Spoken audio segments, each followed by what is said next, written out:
Good morning seventh class.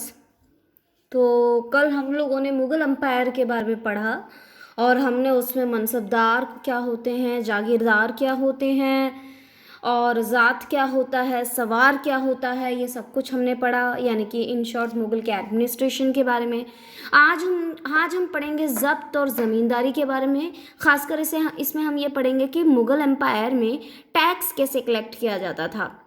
तो the main source of income to Mughals were tax on peasants माने किसान, farmers.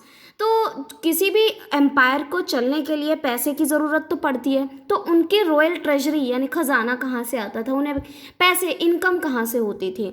तो basically उनका जो मेजर सोर्स ऑफ इनकम था वो ये था कि जो किसान होते थे उनसे वो कर लेते थे, टैक्स लेते थे। और ऐसा तो नहीं कि राजा खुद जाके किसानों से जाके टैक्स लेता था, उसके लिए उन्होंने कुछ ऑफिसर्स अलॉट किए हैं। वे कौन थे? एक तरह से जमींदार थे। The Mughal emperors collected taxes through zamindars from pageantry. जमींदार के थ्रू वो किसानों से टैक्स कलेक्ट किया करते थे। अब ये ज़मींदार कौन है? नाम से ही पता है, ज़मीन आ गया इसमें। तो ये एक गांव के बहुत पावरफुल लोग हुआ करते थे, बड़े चीफ हुआ करते थे जो बहुत अमीर होते थे और जिनको लोग मानते थे, और उनकी बहुत सारी ज़मीनें होती थी। किसान उनके अंडर काम करते थे उनकी ज़मीनों पे, तो उनकी बहुत चलती थी। तो इसलिए ज़मींदार उन्हें कहते हैं, और इसीलिए इनको लोकल हेडमैन या powerful chief of a village भी कहते हैं। Who collected taxes from peasants, जो किसानों से टैक्स कलेक्ट करके they gave it to the Mughals, वो मुगल्स को देते थे। Akbar's revenue minister called Todarmal started Dahsala system. अब टैक्स लेना कैसे है ना, कितना लेना है, ये सब जो है एक डिसाइड होता था कि भैया तुम्हें इससे कितना टैक्स किसानों से लेना है। उसका एक सिस्टम होता था। और वो कैसे होता था, इसके लिए एक सिस्टम स्टार्ट किया अकबर के कोर्ट में। उनका एक कोर्टियर काम करता था, उनका नाम था टोडरमल। उन्होंने एक सिस्टम स्टार्ट किया जिसका नाम था दहसाला सिस्टम। दह माने 10 से रिलेटेड है। क्या है ये? In Dahsala system Todarmal assessed the land production of last 10 years. Todarmal क्या करता था?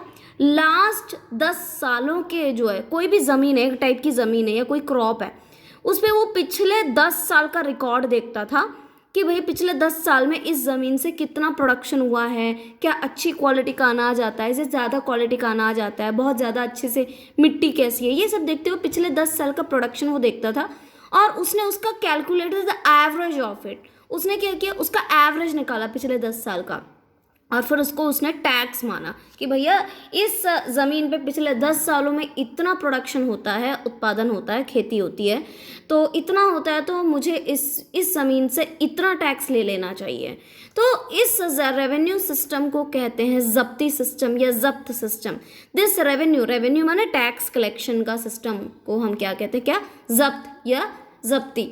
But in the later period many zamindars became more powerful and they revolted against the Mughal ruler.